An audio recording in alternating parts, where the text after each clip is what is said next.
What's up everyone, welcome back to my channel, Reef RX. Hope you guys are enjoying your new year. Hope you guys had nice holidays, Christmas, Hanukkah, whichever you celebrate. Happy holidays to all of you. Here to give you an update on the reef tanks, the water box 110.4, the Innovative Marine 40 gallon, my Bergia growing setup that I have, my Aptasia culture that I have, and my phytoplankton culture I got going on. If you guys are interested in any buying any Bergia or phytoplankton, I do have those for sale on the link in the description. Click on my eBay link and it will bring you there. And also if you want to email me, I can get you some Bergias a bit cheaper once eBay charges some crazy fees. Through Venmo or Cash App we can do, or Apple Pay, whatever works. I'll put my email in the description as well. And as always, if you guys enjoy my content, please be sure to like, share, and subscribe to my channel. It greatly helps out the channel. So with that said, let's get right into it. So we'll start off with the Aptasia. So my Aptasia has gotten a whole lot better ever since I loaded this tank up with Bergia Nudibranchs. I had Aptasia, it wasn't too bad on this rock, but I had this rock over here. All these rocks were covered. My Zoa garden was covered, and there is hardly any Aptasia on this Zoa garden. It's crazy how these Bergias have just wiped out the Aptasia population. I do have some on the back of this rock that you can't really see. There's a couple of big ones. I highly doubt you can see that because I can barely see it. And I also have some on this frag rack that they're working on.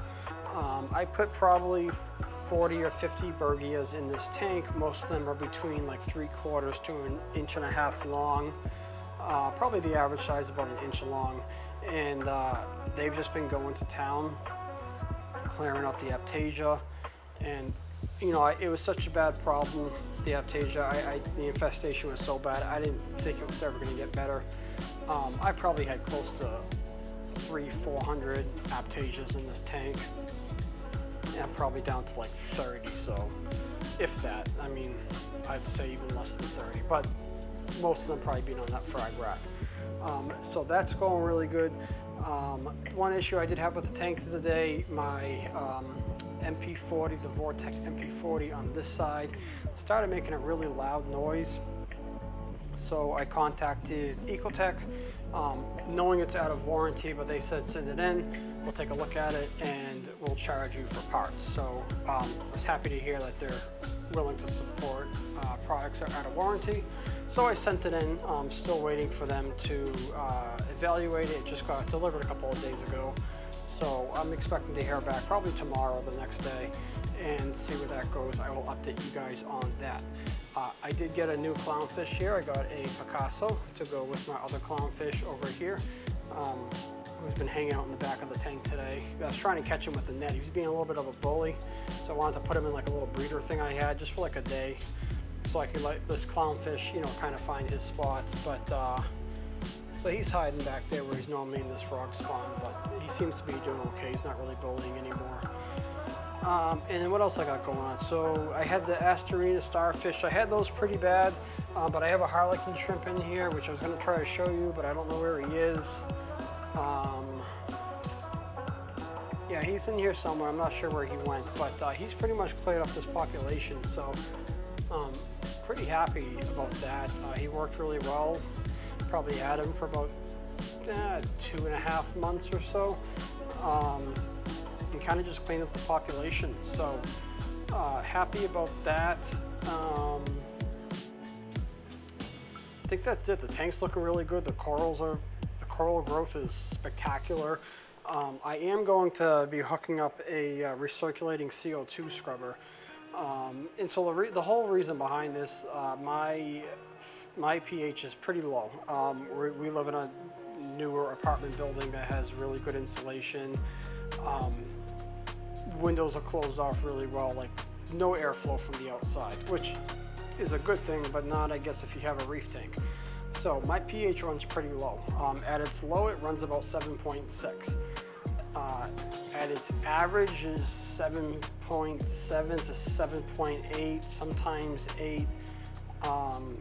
It's pretty low, bottom line. I can get it up to like 8, 8.1, 8.2 if I open windows, but living up here in Boston and it's cold and everything, I don't want windows open this time of year. So gonna set up a recirculating skimmer, or CO2 scrubber off of my skimmer. Fisher Hex, he sells custom skimmer recirculating lids. So I sent my lid in for him to make that, so I'm just waiting for him to send that back. I'm sure he's busy around the holidays, so it'll probably take a little bit longer. And yeah, I'll let you guys know how that goes. There's my mandarin right there. I'm not sure if you can see him, but he's nice and fat. Look how big he is. They're such a cool fish. I love watching them, and I'm glad that he doesn't just hide all day. He's always visible, so he's really cool. So yeah, gonna set up the CO2 recirculating scrubber. I'm really excited about that. I do have a jumbo scrubber that I'll probably mount over here on the side of my tank. So hoping to get that done in the next few weeks. Let's take a look at the sump. I'll give you an update on the Reef mat and the Neptune grow light. All right, so here we are in the sump. Here is the Neptune Reef mat. This thing has been working phenomenal. It has done such a good job pulling so much stuff out of the tank, as you can see. I do get some burgies in here once in a while because they come in the overflow, but I check this about twice a day and I pull them out. So that's doing really good. When I first started, I was using about probably 5 feet a day of a roll, but I'm down to about less than 2 feet a day. So a roll will last me about 6 weeks or so. And if you look at the bottom of the tank, there's hardly any detritus. My last roller, the Clear DI4s, I used to have a ton of detritus. I used to miss so much crap that'd get by it. And if you like to look at this side of the tank, there's hardly anything. And I probably installed this 3 months ago, maybe. Could have been longer. So I would expect some detritus, which there's a very, very small amount, but nothing to write home about. And then this Neptune grow light, this light's been working amazing.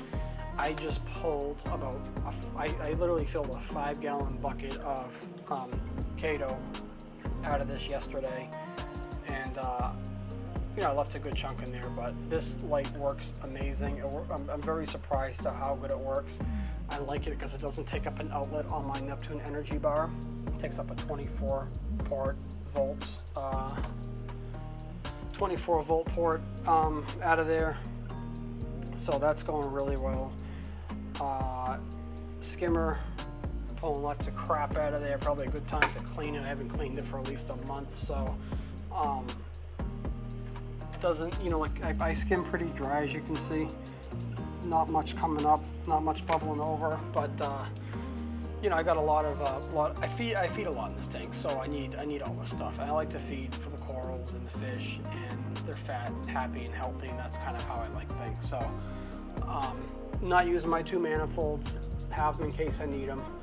I got this, my bag check valve, or not bag check, I always say bag check. My backflow valve here, so the water doesn't siphon back down. This one's cool because you can, you know, I can shut these valves here, and then I can unscrew this and clean this whole interior. Most of the other ones, they're hard to clean. So I wanted to get one it's more expensive, but I wanted to get one that's easier to clean. It'll last more. So it is a pain to pull that plug out. You can see the plug's there now because the water's flowing through. But if I shut the flow off, that plug goes in there. I have to use like needle nose pliers to get that plug pulled out. But at least you can clean it. So that's about it for the sump. Let's go take a look at the 40 gallon anemone tank. We'll check out the Bergie is set up. We'll check out the Aptasia tank and peek at the Phyto. All right, so here we are at the anemone tank. Full disclosure real quick, this video has taken me a ridiculous amount of time to shoot. So the first part you just watched, I had to shoot 3 times because the first time didn't come out that good. Like the camera was like all over the place. The second time it was perfect, but it didn't record any audio. so for whatever reason, so I had to record it a third time. And now this part that I'm showing you, I have recorded also 3 times because it was part of the first part I didn't like. The second part, I don't think I had my microphone connected, so the audio was terrible. So here we are on the third part. So this video has been a hassle to get this out. So if things seem off, I apologize. But here we are at the 40-gallon anemone tank. So this tank's doing really well. Lots of anemones continue to split. I think I counted last night, like I have 11 or something.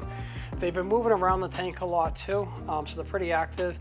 Also on this Vortex pump here, I got tons of bubble algae. I have to clean that off. I have emerald crabs in here, so they take care of the bubble algae on the rocks, but they don't get up on that pump.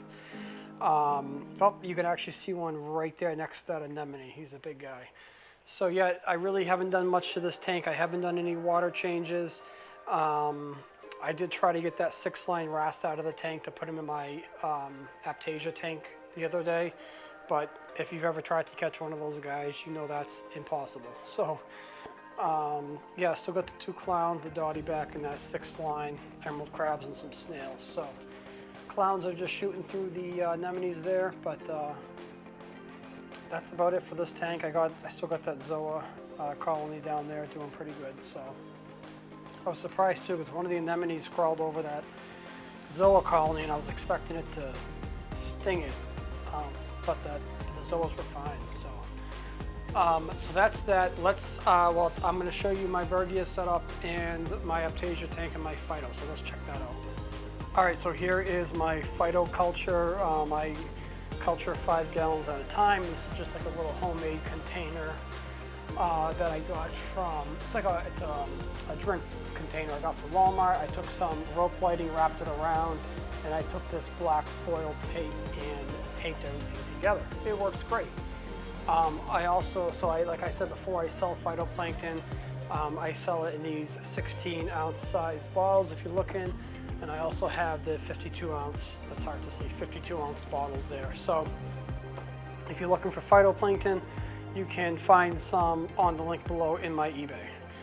And over here I have the Bergia set up. So this is where I pretty much put the Bergia eggs once they've laid eggs. I have the adults in a separate area. I'll show you in a second. I do have 2 adults in here. There is one right there, and there is one in the back near where that heater is. And I probably have 1,000+ eggs in here if I had to take a wild guess. I drop some Aptasia in here every day, give them some fresh food and stuff like that. And yeah, this tank's pretty good. I did heat it. I have it hooked up to an Inkbird controller there, and I find that the eggs hatch better and the Bergias breed more when the temperature's warmer.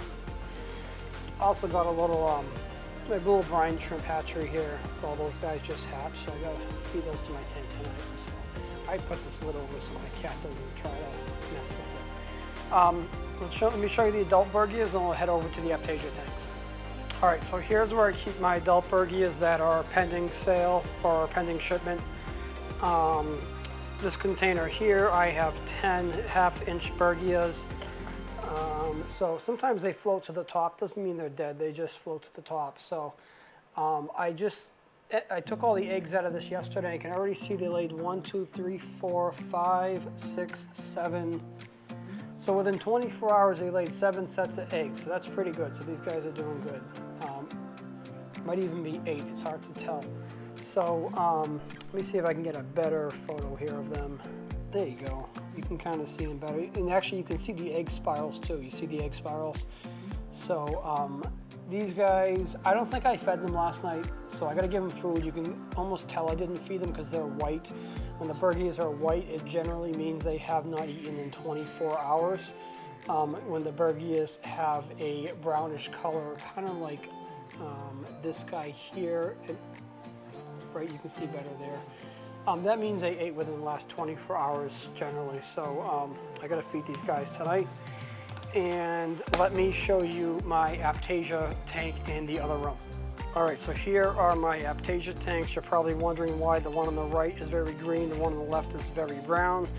I'll explain that in just a second. We'll start with the tank on the right. So I have a 6-line wrast in here. I just got him the other day. I have a lot of pods in here, and I also somehow cross-contaminated Bergias into this tank, so I don't want them to wipe out my population. I pulled about 40 Bergias, probably 1/4 to 1/2 inch long, out of this tank in the past week or so. So I bought this 6-line wrasse so he can eat the Bergias, because they eat Bergias. So you're probably wondering, like, well, why don't you just pluck them out? Well, they're nearly impossible to find sometimes, hiding under the rock, and eggs, if they lay eggs and they hatch and they're tiny, and yeah, it's easier said than done. So, and it's green because I just fed it some phytoplankton yesterday, so to feed all the pods. Here is the one on the left. This tank looks nasty because I just started this tank a few weeks ago, and it's going through its ugly phase. So that is why it's so brown. I do have a good amount of Aptasia in here, so far so good. So that is it. If you guys, again, are interested in Bergias or phytoplankton, check out the link below for my eBay. I can sell you Bergias cheaper if you want to email me directly, which I'll put in the description. And don't forget to like, share, and subscribe. Thanks so much for watching, and I'll see you next time.